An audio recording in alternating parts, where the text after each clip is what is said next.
Alumni, welcome. Thank you for being here.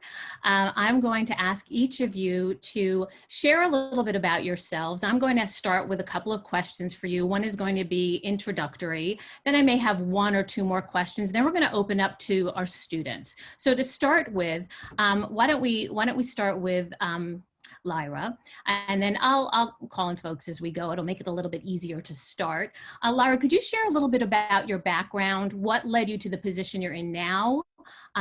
What your employer does, who their clients are, and anything else you'd like to add in about how you got to be where you are? Sure. Thank you, Jen. So, hi, everybody.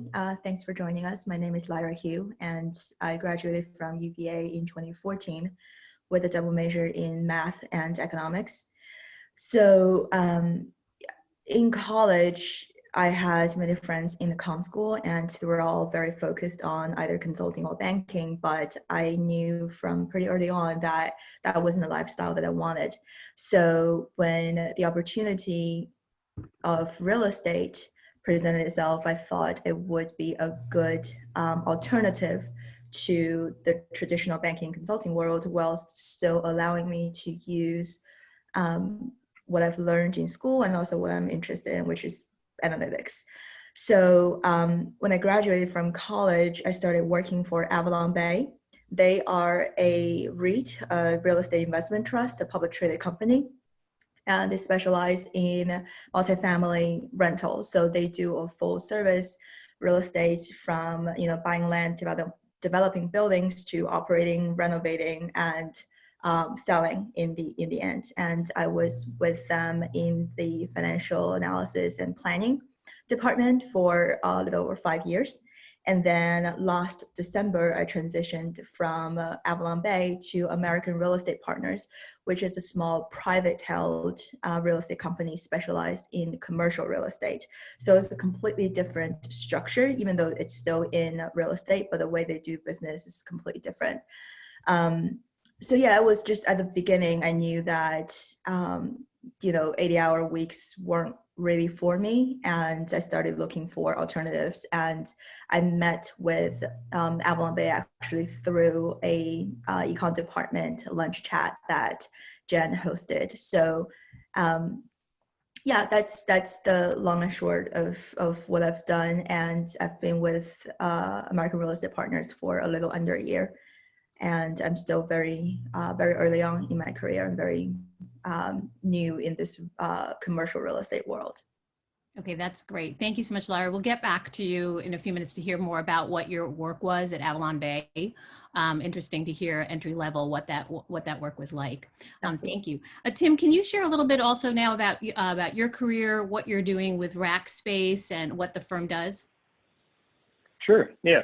Thanks for having me. So I graduated from UVA in 2007. You can see some Virginia paraphernalia behind me. I proudly tell everybody that we're back-to-back basketball champs, 2 years running. So make sure that that's loud and proud behind me. But I graduated from the comm school with a second major in economics. And it's funny, while I was in school, the one thing I knew I didn't want to do was finance. And I think Lyra touched on it. It just seemed like it was banking, and that was the only option. But I've been working corporate finance for the last 11 years, and I've loved every single day. But I did start out doing consulting for the first about almost a year and a half or so. And I graduated in 2007, and the financial crisis hit in 2008, and I ended up losing my job, which we can talk about what happened there. But I had a very young family with a baby on the way, and so it was extra stressful, but we managed through it.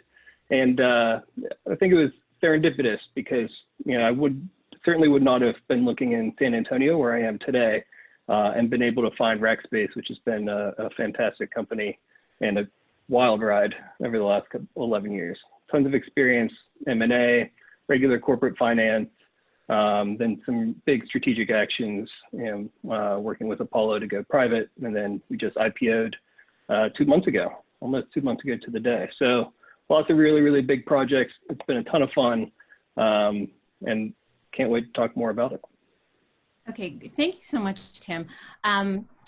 Students, I want you to feel free, when we get to the Q&A piece, to ask more questions about everything that Tim just discussed. We have students of all different backgrounds on the call. Why don't we just take a slight pause, and in the chat, could you all please share what year you are? Because we do have students first through fourth year, and we want to make sure that you have the information that you need to really thoroughly understand what our guests are talking about. If we need to share what corporate finance means, then that is what we will do on this panel. So in the chat, could you all please, okay, great. Recent grad, and everyone, please go ahead and just share in the chat so that all of our guests can see. Okay, great. Thank you. And real quickly, in addition, now that you've told us what year you are, what your major is, or if you're undeclared. Okay, so we've got really second through fourth year students. I don't think I saw first year. Okay, lots of econ, religious studies. Someone's thinking about econ and stat. Okay, helpful. That's great. Thank you, everybody. Okay, let's move on to Emily. Emily, could you talk a little bit about the organization you work for and the role that you're in? Yeah, so I guess I'll just do a slight background in that. Great. I graduated in 2019, so I'm probably the youngest on the panel. And so I have probably the least experience, but also I'm the closest to where students are right now in their lives. So yeah, I graduated from Baton and minored in econ, but took a good bunch of classes from the department and really enjoyed them and learned a lot. And so when I was also graduating, didn't know what path to take. A lot of folks in my major were going into consulting or going on the Hill or things like that. And I knew that I really liked analytics and the econ side of what I studied in school, but also didn't necessarily want to go to a consulting firm. And so I heard about the Consumer Financial Protection Bureau from, I think it was Hannah Rose Banter in Baton, one of the career services staff, who I think is gone now, but she let me know about this program. And so basically it's this 2-year rotational program at the CFPB, which was created in the Dodd-Frank Wall Street Consumer Protection Act, which followed the financial crisis of 2007 through 8. And so its mission is to protect consumers in financial markets. And so there's a handful of different positions that the Bureau has and actions the Bureau does. So a lot of it's really regulatory. There's regs teams that look at mortgage markets and credit cards and all sorts of different consumer financial markets and products and services. And so teams do a lot of that. And I work in their Office of Strategy. And so I help a lot with the integration of all of those things. How do you bring the economists and the regs teams and lawyers together? How does supervision work? How do we have risk-based supervision and make sure we're examining institutions that are handling consumer financial products and making sure that they're treated fairly and that they're complying with the law? And so my position is rotational. And so some people in my position are very data heavy, working in R data and helping analyze what is the impact of our rules and doing economic impact analysis on that, where some might be a little bit lighter and focusing on high level, how, what is this, what's happening in this market? What are some descriptive statistics on that, and having more narrative based analysis of markets. And then I'm a little bit further from that on the strategy side, and a lot of it's organizational integration, but it's very interesting. I've really enjoyed it. Yeah, I'm happy to speak to it more. Okay, that's terrific. Thank you. And that rotational program, is it something that the Bureau recruits for each year? Yeah, so there's annual recruiting each year, and there's a cohort of 13 people that they hire. There's also another program that's a research analyst program that they hire for. And so that's definitely more data focused. And then the director's financial analyst program is a little bit more of a range and includes a little bit more leadership and policy aspects to the program. And so both of those hire annually, and I think are a really great fit for UVA students.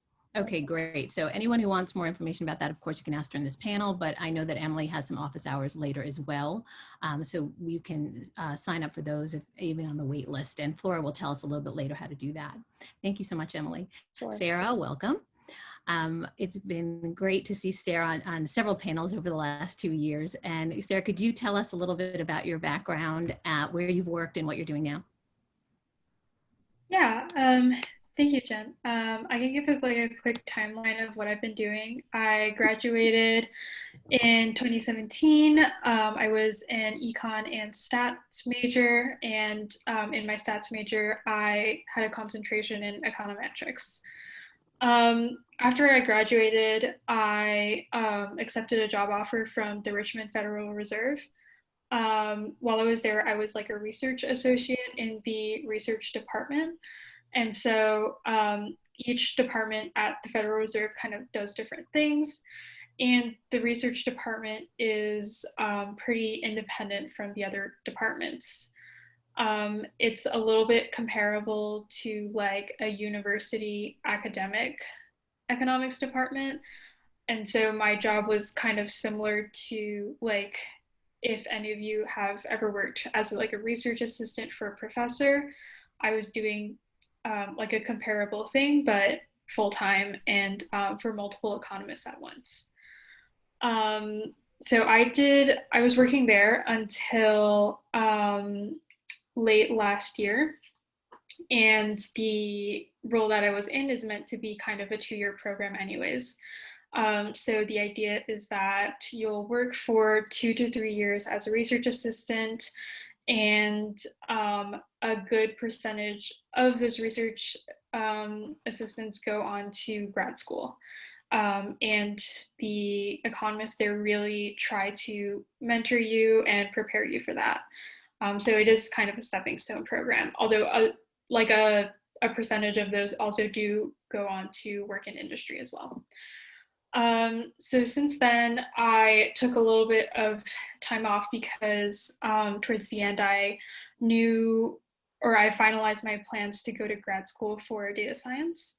And so after I left the Fed, I took some time off to wrap up my applications. And then I guess through the beginning of the pandemic, I was mostly working doing kind of like online tutoring for a coding boot camp. And then I started my master's degree in analytics at Northwestern about a month ago. So that's what I'm doing right now.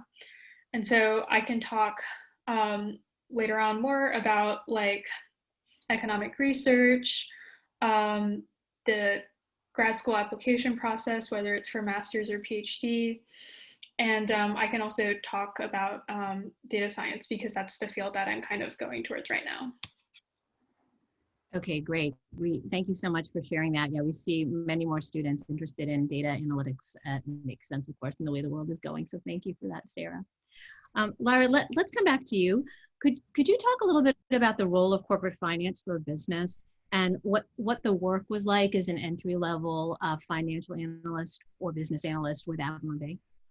Sure. So the department that I worked with is called FP&A, Financial Analysis, Financial Planning and Analysis. And the way that department is structured at alumni, this company specifically, is that we have the CFO responsible for all things finance. And then the organization sort of separates into the FP&A team, which is what I was on, and more traditional finance. So this other team deals more with the debt market, the capital market, and that side of things, whereas I'm more on the analysis and planning. So the company, that position targets new college graduates. They wanted someone who has no work experience and who's just come in as a blank slate and just ready to learn. The company is further sort of divided into different function groups, mainly development, redevelopment, investments, operations, and others. So the FP&A team is structured to support all of these functions. So what that allows people to do, especially new analysts who come on board, is that they very quickly get exposure to all of these aspects of how real estate is done. That is definitely invaluable, given that I came out of college with a math and econ degree, and in math I was very focused on the theoretical math. The academic side, very abstract, has no very little bearing on how real business is run in the real world. So very quickly, I was able to get my hands on projects related to development or acquisitions and dispositions. So that really laid a very solid foundation in terms of my sort of the business side of my career. On the technical side, obviously I'd never used Excel in my life before I started that job, and that wasn't something that they were looking for either. What they were looking for was someone who's willing and ready to learn. So with that attitude, I came on board and they taught me everything I needed to know. And as in real estate, we're rather slow in adopting, technology. So all of the fancy coding languages and the fancy stat platforms are not heavily used in real estate, at least not just yet. So you live in Excel day in and day out, and we've started to incorporate a little bit of SQL, but mainly the work is done in Excel. And after 2.5 years of, it's almost like a rotational program, except that you're within this FP&A department your entire time. You just have exposure to different departments, and you get to work with what we call clients, our internal clients. And to have also exposure to the highest level of decision making. I was 2 months into my job, and it was working with the CFO directly, and that in such a large company as Bay is a very valuable experience. So in terms of what I think was important as a young graduate or college students who are looking to start their career, getting internship experience is important. Bay started doing internships. I believe it was 2 years ago. This past summer was their second time around, and I believe they accepted someone as a full-time hire after the internship. So they recruit heavily at UVA. With my team, there was 12 of us, and I think more than half came from UVA.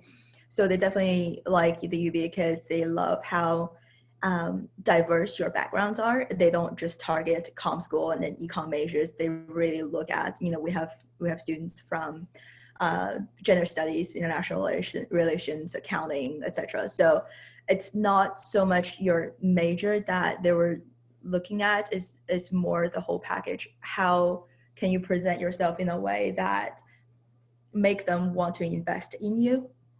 I think that's probably the most important aspect.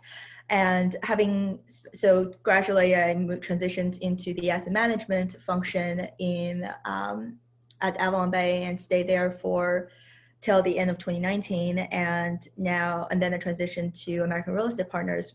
This is more of a sink or swim type of environment. Is not as nurturing as Bay, because at the very beginning you're the baby of the team. You've just graduated from college. It's understood that you don't know much of anything, and you are encouraged to ask questions, make mistakes, but having 5.5 years under a belt is not quite the same expectations anymore. So at American Real Estate Partners, more like, here's a problem, go figure it out. Now, that's not to say that nobody is there to help you, but everybody is busy. Nobody would go out of their way to help you. If you need help, you have to seek them out. And that's definitely another very important lesson that I've learned. Just keeping your head down and like turn your own wheels. And that's not sometimes smart to do. I mean, it's important to try to figure out things on your own instead of just asking questions without thinking for yourself. But at a certain point, this is business, it's not school. Your time is not just yours anymore. You are a resource for the company. The way you utilize your time has a bearing on the efficiency of your department, on your company.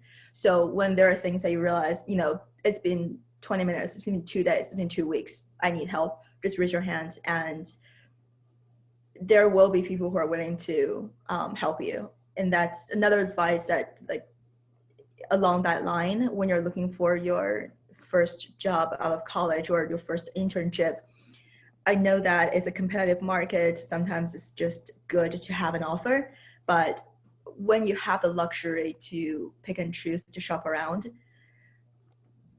pay attention to the environment, pay attention to the people that you'll be working with, because oftentimes that is more important than the work itself. Just Thank you. have that in mind. Thank you very much. It's interesting to hear that perspective about a second job. It's not something so much that we've covered here. And Tim, I do have the question for you. I want to talk about the recession because our students are entering a shaky job market, similar to where things were in 2007 to 2009. But as somebody who is hiring people, director of finance, I'm just wondering if you have any comments to follow up on what Lyra was discussing. Yeah, for sure.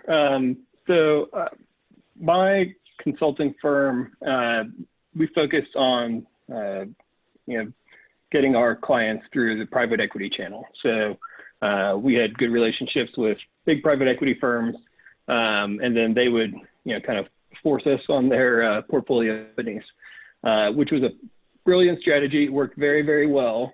But when liquidity dries up, private equity stops, right? And so our firm, I can't remember exactly the days or the dates, but we had an all hands meeting, and it was a super small company. I think I was the 18th employee hired. And then about a year and a half later, we had about 40 or maybe almost 50 employees. I distinctly remember they told us that our bonuses had been fully filled for the year and everything was great. Everything was fantastic. And then I lost my job 2 months later. That's how fast it collapsed for us. And no, I didn't see any of that bonus, by the way. Still a little bit bitter about it. Just kidding, they were great to me. But what happened was, there was kind of a glut of applicants in the market at the time. And I think I said we had a baby on our way, so we were kind of in a unique situation where we needed benefits more than anything, right? To make sure that we could have the baby in hospital and have insurance and all that. So I'm from Pittsburgh originally. My wife is from San Antonio.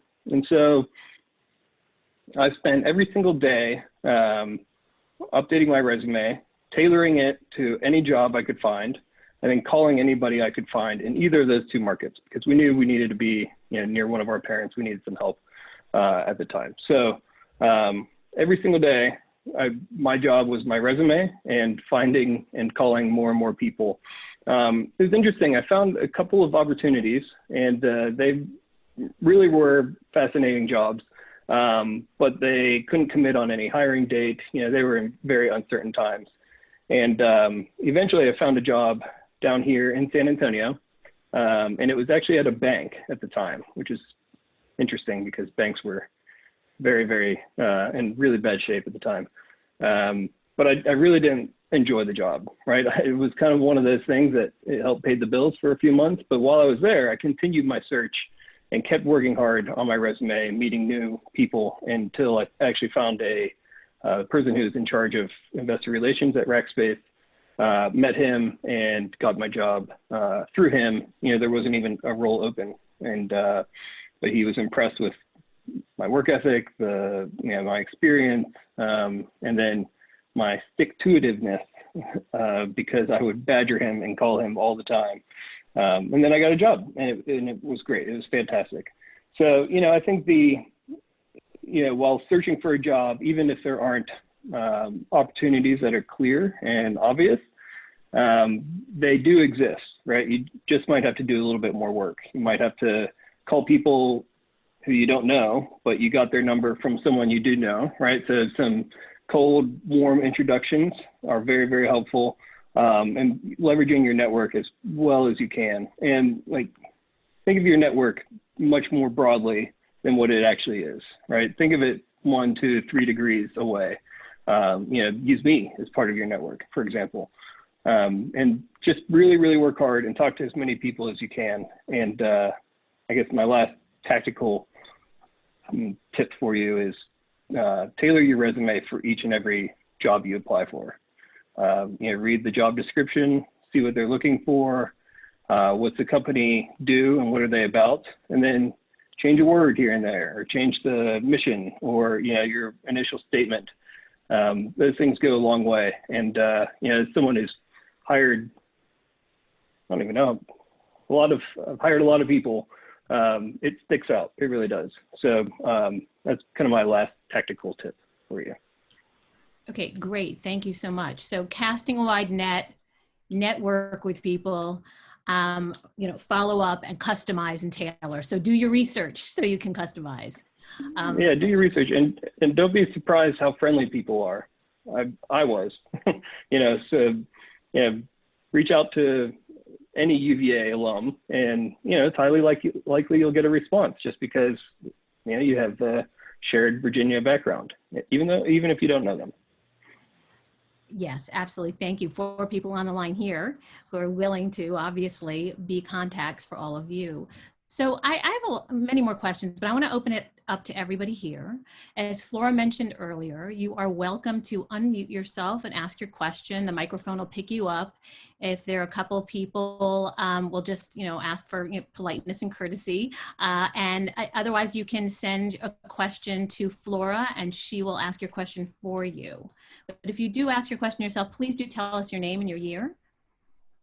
Okay, so this would be a chance for people to send their Q&A through the chat if you have any questions, or for you to ask your own question.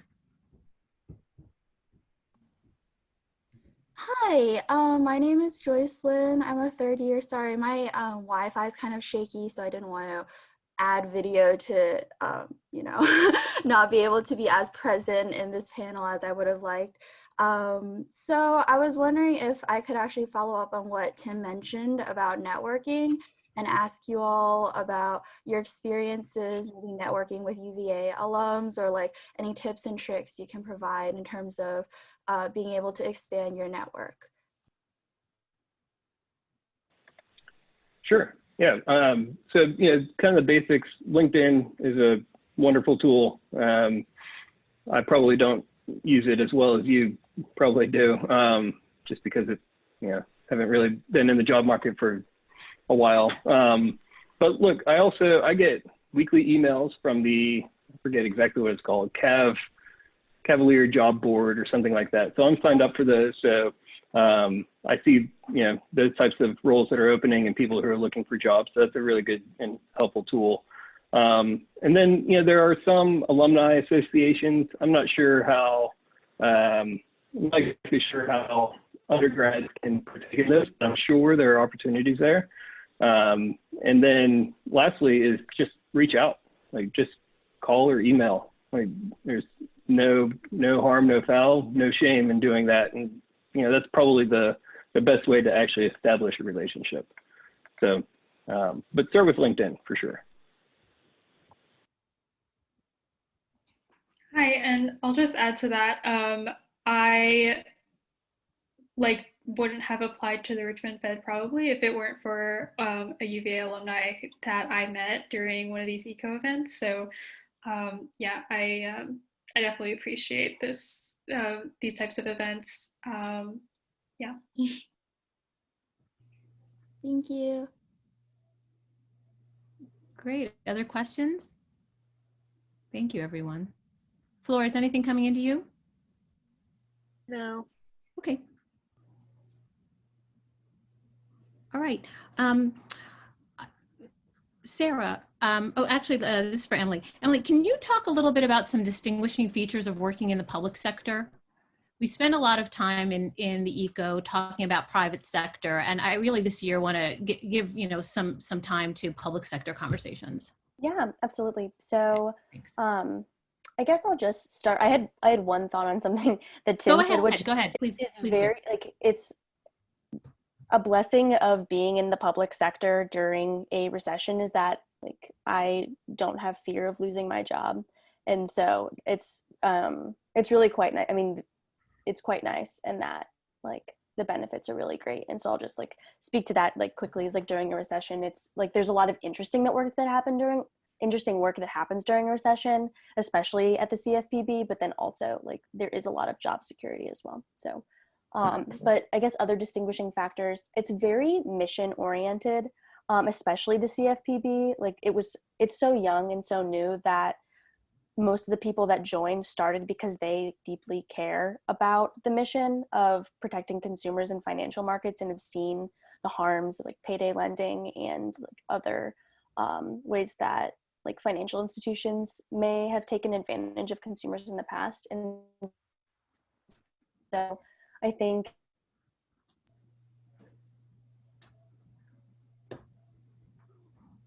Oh, we lost Emily.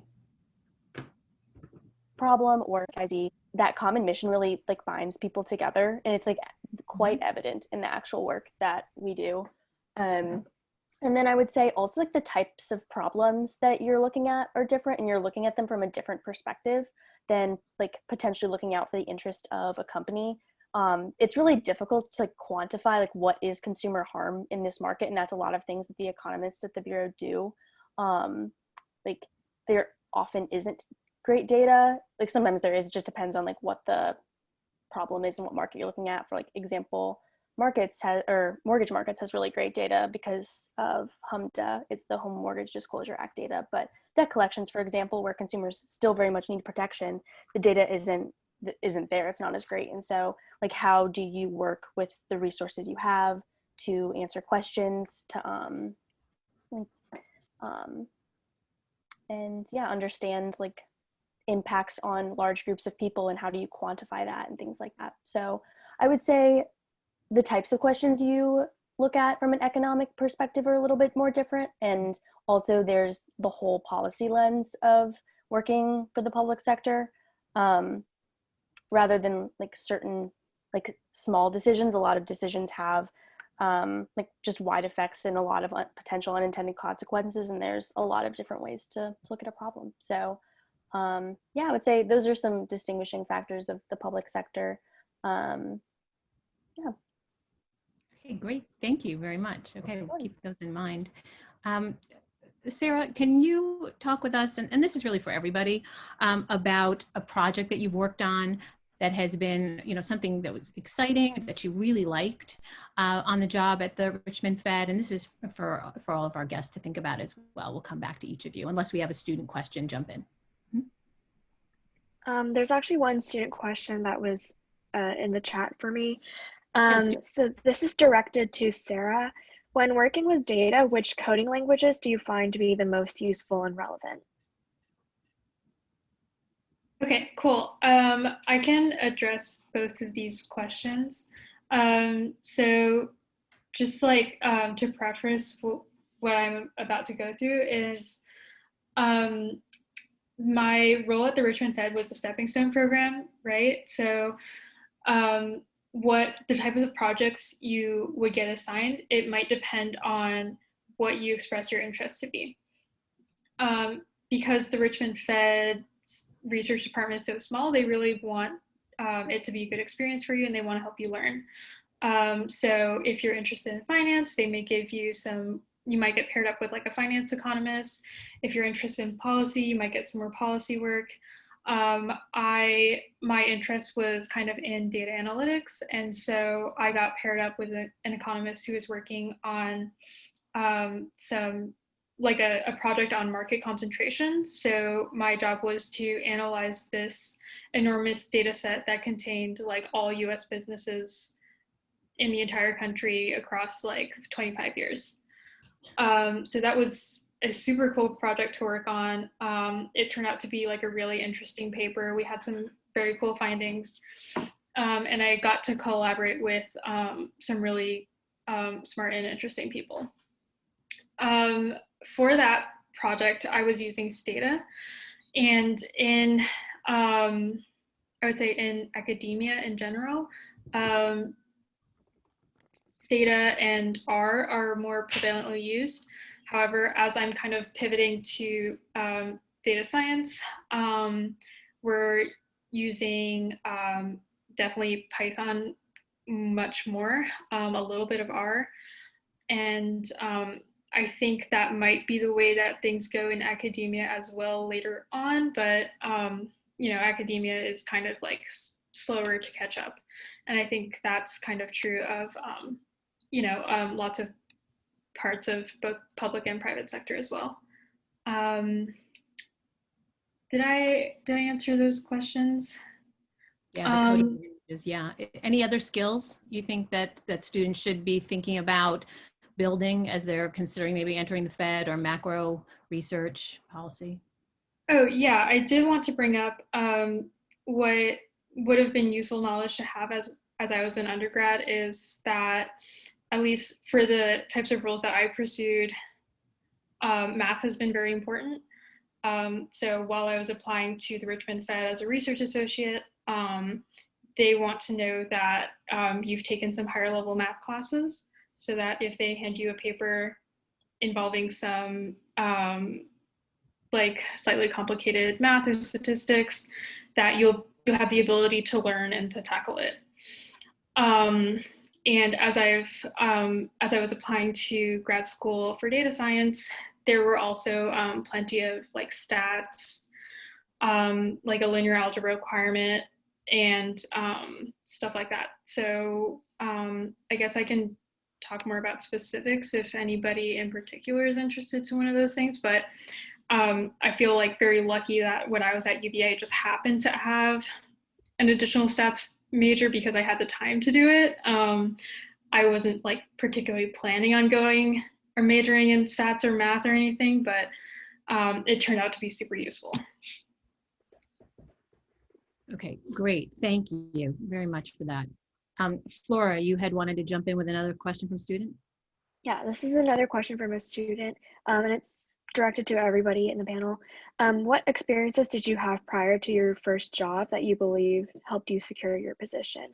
Lyra mentioned how important internships are, but does it matter what type of internships we have, or do they just want to see that we have professional experience? Sure, I can get us started. So I'd say it really depends on the company. Each hiring director has something different and specific to their company and their department and their needs at the time in mind. Personally, when I go out to hire people, and I've been with Avalon Bay to come back to UVA to hire both interns and full-time, I don't really care about where your internships are, what industries they are, what functions you performed. What I'm interested in is what you've learned. Anything that, because you're so young and everything that you learn academically or professionally in an internship will become useful later on in your life. It doesn't matter how irrelevant they may appear to be, they will be relevant. So I care more about what you've learned and how you've grown out of that and through that experience, and how you plan on using what you've learned, applying what you've learned to this current position. Now, I don't care if you think it's irrelevant, tell us a story. Tell your story in a way that is relevant. And that speaks to a soft skill in not only the job market, but just your professional life in general. Being able to relate to people, being able to market yourself is just as important as your technical skills and your raw intelligence. If you can't tell us what you know, if you can't tell us how your experience is relevant, we are not going to connect the dots for you. So my advice is just go out and find something that interests you. Don't keep an open mind. Don't just have something very specific in mind. Now, if you've decided what you wanted to do for life, good for you. Go ahead and do it. But chances are we don't. I mean, I still don't. So keep an open mind. When something looks interesting, go ahead and pursue it. Don't care too much about, oh, is this going to be marketable to my next position? My first internship was with a fashion designer, and that has absolutely nothing to do with real estate. Okay. Yeah, I could add on that. When I'm hiring, the two things that are most important to me are kind of work ethic, how hardworking you are, and your level of curiosity. I think those two coupled together creates a very, very powerful concoction And you know, to me, internships show that looks like a Halloween cat. To me, an internship shows, you know, kind of helps show the hardworking people from those that aren't. So it's more binary in that sense, right? Do you work hard? Yes. And look, I got an internship, right? So I would recommend using an internship kind of more personally. So for example, this might not be a good example, but it's an example nonetheless. When I was in 7th grade, I really wanted to be a doctor. And I volunteered at a hospital and did all the fun, you know, I worked in the cafeteria, I shipped linens, whatever. And I learned during that summer that I'd never wanted to be a doctor. I hated it. I hated the environment. I hated everything about it. And so I learned from that, you know, internship, what I didn't want to do, right? So I would advise you to use internships, you know, to explore and see if something is interesting, or maybe it's something that you're not that interested in and you want to try it, right? Because you never know.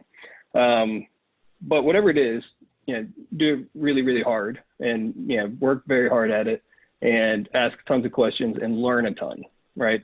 I like seeing people who have learned a lot from their internships, even if they aren't relevant.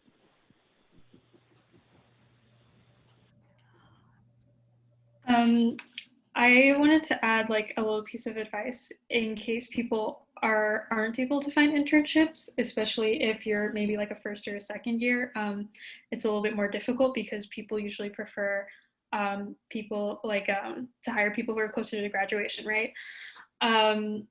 If you are kind of finding that you have more free time over the summer or something, you can 100% start your own type of project, especially if you're at all interested in data analytics, or you're at all anticipating that you might go into the type of role that involves any kind of programming.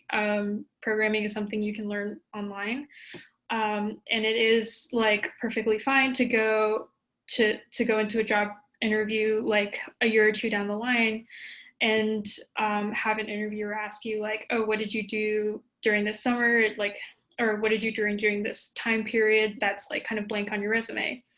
You can say something like, I learned how to do like object-oriented programming through Coursera or something, or I like found this data from like this government website and I analyzed it and I found these statistics or something. That could be like pretty impressive, and you could definitely learn a lot from that. So. I just threw this in the chat just to piggyback on what our alums have shared. All of our UVA students do have access to Coursera courses, which are often used for upskilling until December 31st. So that's something you can all take a look at.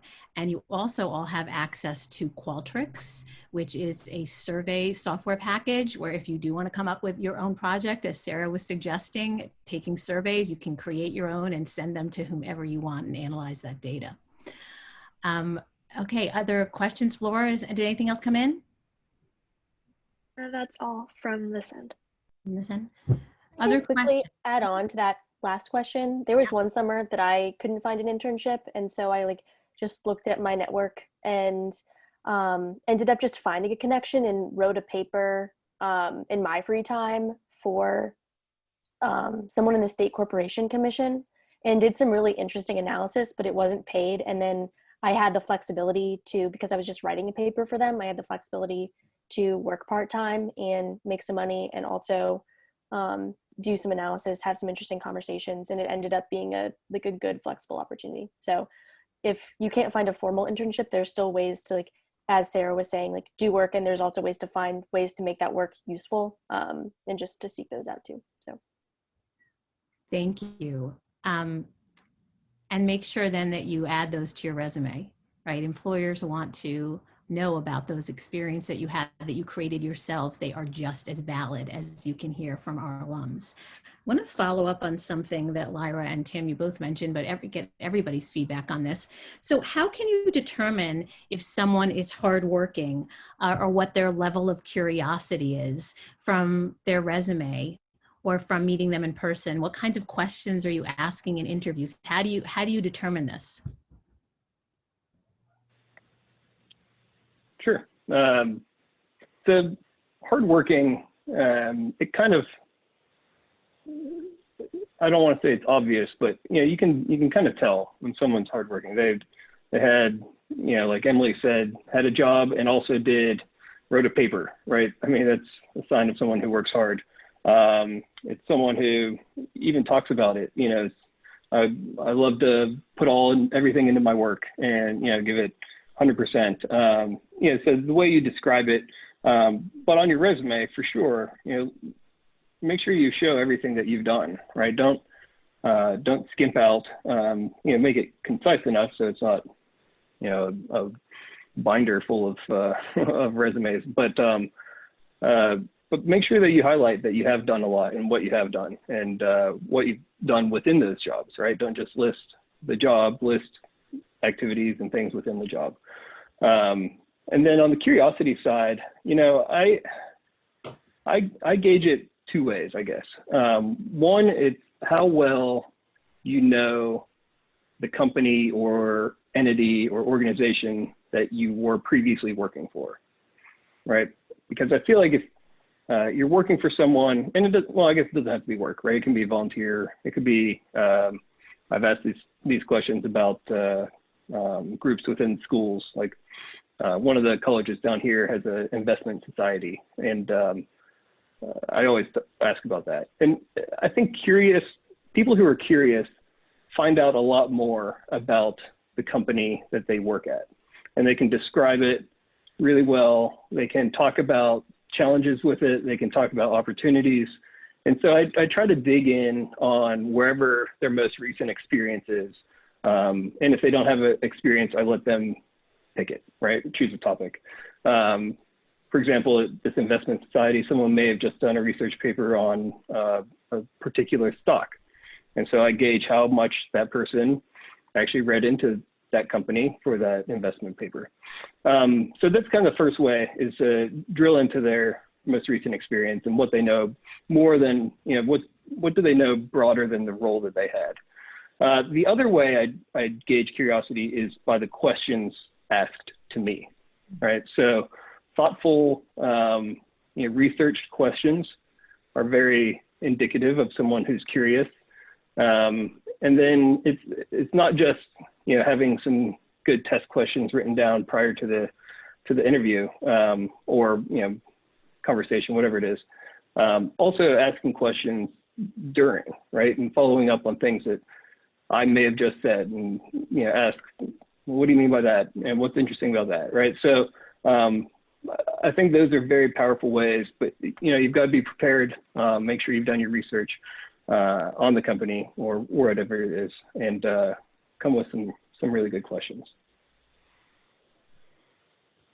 Yeah, just to follow up on what Tim said, a really good point is how you react in real time during a conversation. Everybody can prepare some questions, some, like stock image kind of questions to ask at a career fair or at an interview, but how do you engage the person you're speaking with and ask pertinent questions to the information that you've just received? And treat interviews more like a conversation, less like a Q&A session. Through all the interviews that I've had on both sides of the table, if you treat it like a conversation, it's just much more natural. It's a much more enjoyable experience for all parties involved. And, as much as you dread interviews, the people interviewing you, they have other things to do as well. So sometimes it's up to you what kind of experience you're going to have. You should always be listening. That's really important. And by that, I mean actively listening, not just passively listening. Engage with them, ask questions. That is if you're truly interested. If, after all that they've said, you're not interested, move on. That's fine. That's not a big deal. There's so many jobs out there. There's so many fields and industries that are out there that you don't even know yet. Just keep an open mind. I appreciate that optimism. Emily and Sarah, anything to add on to that about skills, what you're looking for in future employees as far as softer interpersonal skills or the hard skills, and how you make that determination? Yeah, I agree with everything that's been said so far. Going off of what Tim said about resumes, I think it can be pretty difficult as a student to make sure you have the best resume that you can have. Typically, we tend to undersell ourselves. And I say that because I always think that I am writing like a confident resume, but then I give it to somebody else and they point out all like the passive words that I've used and how I can better it. So yeah, other people can definitely like see things in your resume that you haven't, for sure. And I do think that honestly, women in particular tend to undersell themselves in resumes, just having been on that other side of the hiring process. And was there another point in the question, just like how to, programming skills, right? Yeah, if there are skills, or if, how you determine what your, let's say the Fed would be seeking. Yeah. Mm-hmm. Aside from what's already in the job descriptions, and you do want to follow the job descriptions very carefully and tailor your resume to exactly what's being asked. In addition to doing that, you can stalk people who worked at the companies that you're interested in, or had the same positions that you're looking for. If you Google me, you can find my resume online. I don't know if it's super easy to find, but it's up there. Like you can see how people maybe like in the same industry a couple years ahead of you are selling their skills, and you can kind of go off of that. That's definitely what I've done in the past. Yeah, and I would add, I mean, I have much more limited hiring experience, but the current people in my position help out with the recruiting process for the next class. And so I've had a little bit of insight into that process, though I'm not actually making those decisions myself. But I know that because they're looking for people right out of college, like the program specifically targets students currently that are about to graduate. There is definitely more flexibility on like what are the actual experiences you've had, and a lot more like there is a lot of interviewing in the actual process of hiring. There's like a written assessment, there's a few like 2 case interviews, and then a behavioral interview. And so I think those are what matter more than the resume itself. And the resume and the initial like writing is what helps you like kind of get through to say like, this is who I am, like I can think critically and I'm interested and passionate about the mission. And then once you kind of get through that, at least for this program in particular, it's a lot of like, can you think critically? The case interviews are very much like kind of to Lyra's point about like how can you respond in real time, and they are like very applied questions. And so just like demonstrating those like live skills is really important. Yeah. So that's what I'd say there. Don't have as much insight as others though. No, that's great. That's really helpful to hear what the interview process actually is like. And this is a real sensitive subject with students. And I do want to take, I want to be mindful of our time. We just have 2 minutes left, but I do ask, students do often ask, would it be okay if I contacted somebody who is with a firm who recently went through the same interview process that I'm going to be going through, and ask them for advice and tips? And that is, it's tough. Students are really concerned about that, because if the conversation doesn't go well, then students feel that this could actually be a liability for them instead of an advantage. Tim, did you want to say something about that? Yeah, say hell yes to that. like that's doing work and research to get what you want, which is, the job. If it turns out badly, then I don't know, I feel like there's something else there that you probably don't want to be a part of. I don't think there's anything wrong with it. Yeah, Thank you. I don't think that's problematic. If you handle yourself professionally in the situation, I don't see how this could hurt your chance. We've had, if there are questions that we can't answer, it doesn't mean that it's inappropriate for you to ask. We'll just say that, that information is proprietary or that's confidential. We won't share it. I don't think we would look unfavorably upon you asking. And personally, I've had experience where I spoke to someone who was interested in a position. And I mean, overall, the conversation went well, but I got a sense that it wasn't a good fit. But I would still try to help because each person's perspective is limited, and we want to have a group of analysts that are diverse, that have different perspectives brought to the table. So I passed her resume on without saying anything to my colleagues. Just said that I had a good conversation with this person. She's interested in the position. Here's her resume. If you want to bring her in for an interview, go ahead. If you want more people to have conversations with her, do that. And then after, say, more than 3 people, I'd say, have had a chance to get to know the person a little bit, we'll regroup and share our opinions. I wouldn't prejudice them by sharing my opinions to begin with. So I don't think, I mean, you want to be professional during the conversation, but I don't really think there's a very big chance of you hurting yourself by doing that. I think the advantages definitely outweigh the potential risks. Okay, so a little bit of this is a how-to. So do it, and here's how you might do it, and here's a behind-the-scenes conversation that you shared with us. So thank you for your candor on that. So it is after 1 o'clock. I do want to release all of our students who have other obligations.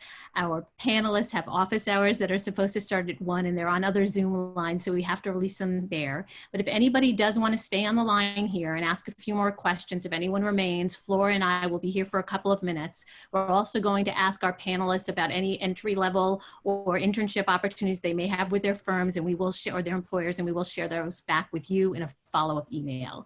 So Lyra, Tim, Emily, and Sarah, thank you so much for being here. This was a really eye-opening conversation in so many ways, and we'll follow up with you soon. Please enjoy your office hours. Thank you, everyone. Stay safe. Thank you for having us.